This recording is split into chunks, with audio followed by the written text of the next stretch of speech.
world is littered with rules and regulations that could easily ruin your life as a biker. That is, if you don't just view them as suggestions and take advantage of their design flaws and loopholes. For example, speed limits. This is where we break the stereotype. You probably think that bikers aren't the best at maths, but you wouldn't believe how quickly we can calculate the speed limit formula.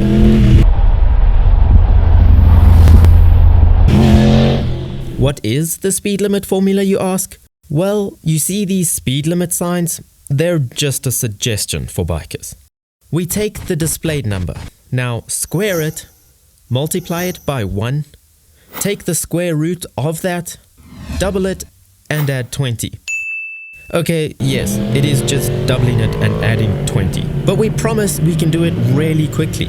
So why not cut to the chase and change all the numbers on these signs to what we're all really thinking? Sometimes you can instantly tell that something wasn't designed by motorcyclists, like booms, for example. A simple pole dressed like a candy cane that stems across the lane in front of you that somehow seems to intimidate cars into not crossing the threshold. Well, usually closer to only 2/3 across the road, which is the giveaway that it wasn't a biker's invention, because it's not really as impenetrable as first thought. That last third is conveniently around the perfect width for an average bike to squeeze through.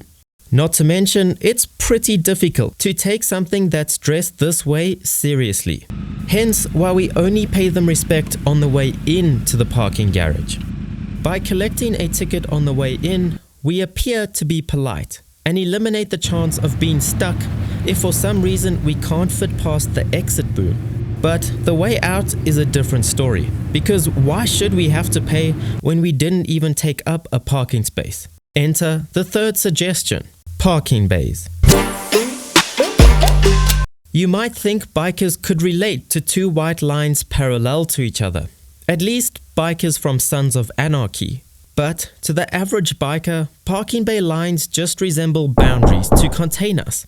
An attempt to put us amongst the peasants, where our bikes could be scratched by the dreaded car driver, and often far enough away from the entrance to force us to walk. And everybody knows our legs are intended for rear braking and gear changes, not walking.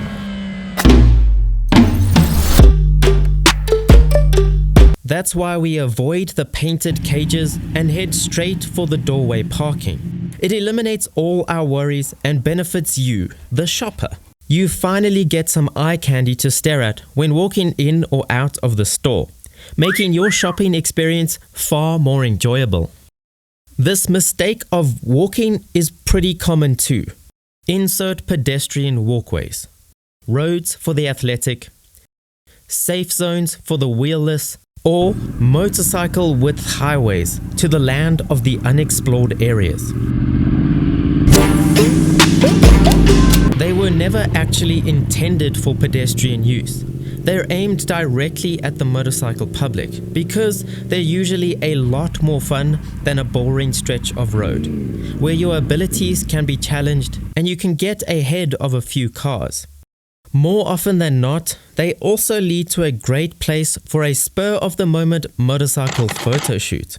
And sadly, the odd squashed pedestrian. But in my dream society where I ruled the land, these pesky pedestrians wouldn't be a problem. But anyway, if you're still here and didn't take this video too seriously, then hit the like button and share it with a friend that would understand it. What are the odd rules that you safely don't comply with and just take as a suggestion? Let me know down in the comments. Thanks so much for watching, and I'll see you on the next ride.